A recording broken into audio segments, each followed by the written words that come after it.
Сәлем достар, бұл құпия каналы, сіздермен бірге Альфия. Достар, қазір мына техниканы сіздерге ұсынғалы отырмын. Бұл техника, егерде біреумен ұрсып қалсаңыз, сүйіктіңізбен, күйеуіңізбен, немесе қызыңызбен, жігітіңізбен ұрсып қалсаңыз, осыны жасауға болады. Осы техниканы айға күнге байланысты емес, любой кезде жасай бересіз. Ұрсып қалғаннан кейін 7 күн ішінде жасау керек. 7 күннен кейін бұның эффекті болмай қалады. 7 күннің ішінде жасауыңыз керек.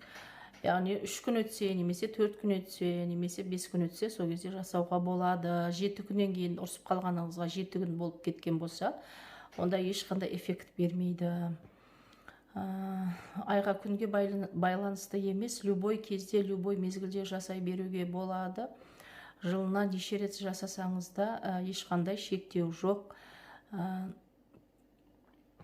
Дұғаны 7 рет дауыстап оқисыз. Свечаға қазір барлығын түсіндіріп өтемін.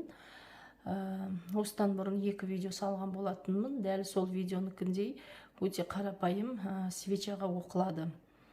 Барлық сол техникалардың несі, ритуалы бірдей. Қазір барлығын көрсетемін және түсіндіремін. Достар, сіздерге видео ұнаған болса, лайк басуды ұмытып кетпеңіздер.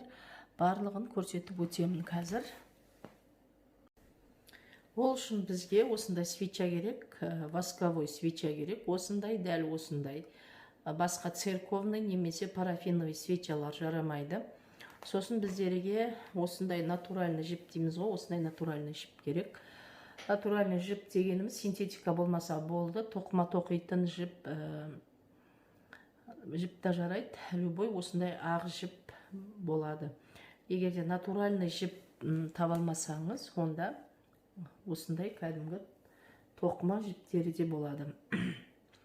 Жіпті аласыз да, енді барлығын көрсетемін достар. Жіпті аласыз, міне мынау сол жақтан, жанатын не бар ғой, фитиль бар ғой, содан сәл 1 сантиметр төмен, міне осындай қылып, мынаны осылай, міне жылан тәрізді орай бастаймыз, міне свечаға осылай орай бастаймыз. Міне көрдіңіз ғой достар, свечаға орай бастайсыз, міне осылай кішкене қатырып қоямыз, міне мына жағын, и былай орап, лишний жіпті былай жібереміз. Одан кейін бізге любой номиналды тиын керек. Мен 20 теңге алдым. 20 теңге, 50 теңге, немесе 100 теңге өзіңіздің неңізге қарай ала бересіз. Қандай тиын болса да бола береді. Менде 20 теңгелік. Одан кейін достар, дұғаны осындай бір бетке, мысалға дұғаны осындай бір бетке жазып аласыз. Осындай бір бетке жазып аласыз да. Одан кейін біздер свечаны жағамыз. Барлығын көрсетемін.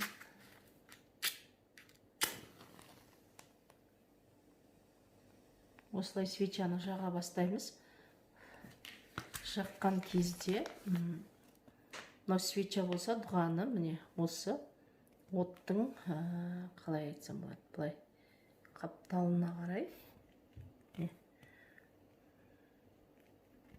Қазір достар,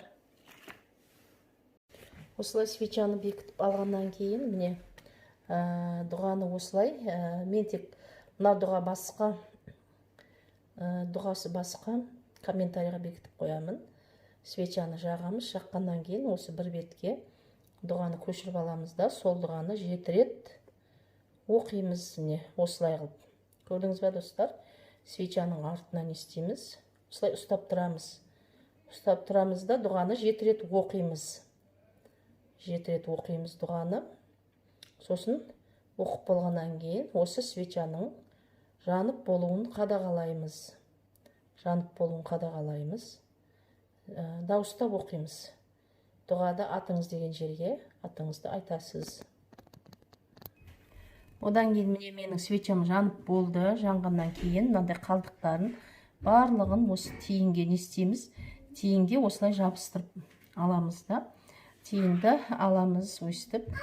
Одан кейін любой ағаштың түбіне осы свечасын төмен қаратып бүйтіп лақтырып тастаймыз. Свечаны, міне свечаның қалдығын төмен қаратып лақтырып тастаймыз. Үстіне сахарный песок құйып тастаймыз. Любой бір ағаштың, бірақ ол ағаш қурап қалған, өспей тұрған ағаш болса жарамайды. Ол ағаш кәдімгі өсіп тұрған көк жаңағы здоровый ағаш болу керек. Міне лақтырған кезде осы свечаны осылай төмен қаратып лақтырып тастайсыз да, үстіне сахарный песок құйып тастайсыз.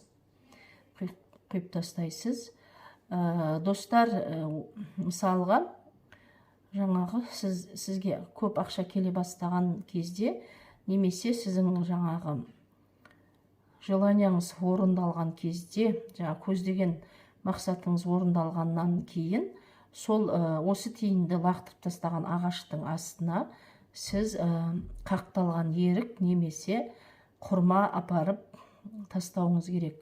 Сіздің қалауыңыз орындалғаннан кейін, мысалы сіз ақшаға жасаған болсаңыз, ақша келсе, уже сіз бір 10 шақты штук қақ ерік апарып тастайсыз, немесе 10 шақты штук құрма апарып тастайсыз. Осы тиынды тастаған ағаштың түбіне.